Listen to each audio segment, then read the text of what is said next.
வணக்கம். திருக்குறள் எல்லோருக்கும் வாழ்க்கை வழிகாட்டி. எந்த வயதிலும் எந்த நிலைமையிலும் இது நம்மை மெதுவாக நல்லதொரு பாதைக்கு அழைத்துச் செல்லும் நெறி.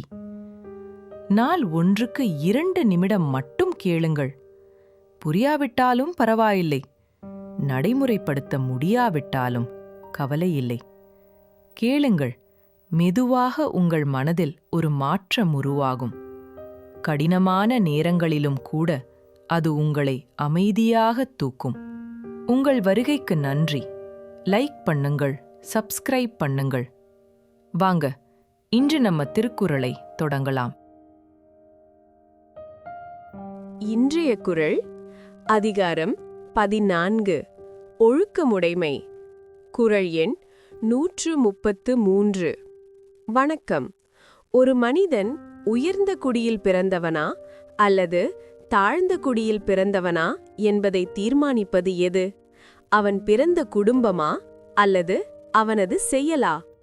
இந்த கேள்விக்கு மிகத் தெளிவான பதிலை வள்ளுவர் இந்த 133வது குறளில் வழங்குகிறார்.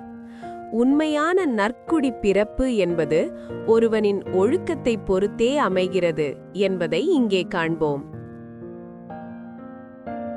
ஒழுக்கம் உடைமை குடிமை, இழுக்கம் இழிந்த பிறப்பாய் விடும். ஒருவன் நல்லொழுக்கமுடையவனாக வாழ்வதே அவனது குடிப்பெருமைக்கு சான்றாகும். அதே சமயம் எவ்வளவு உயர்ந்த குடியில் பிறந்திருந்தாலும் அவனிடம் ஒழுக்கமில்லை என்றால் அவன் இழிந்த பிறவியாகவே கருதப்படுவான். உயர்ந்த குலப்பிறப்பு என்பது வெறும் இரத்த உறவில் இல்லை, அது நம்முடைய பண்பில் இருக்கிறது. ஒழுக்கமுள்ள ஒருவன் எளிய குடும்பத்தில் பிறந்தாலும் அவன் உயர்குடி பிறந்தவனாகவே போற்றப்படுவான்.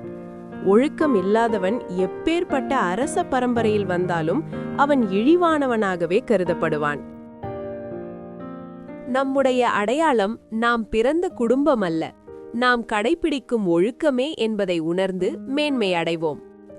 நாளை 134வது குறளுடன் சந்திப்போம்.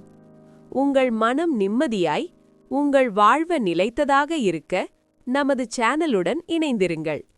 வீடியோ பிடித்திருந்தால் லைக் செய்யவும் மற்றும் புதிய ஞான கருத்துக்களை பெற சப்ஸ்கிரைப் செய்ய மறக்காதீர்கள்.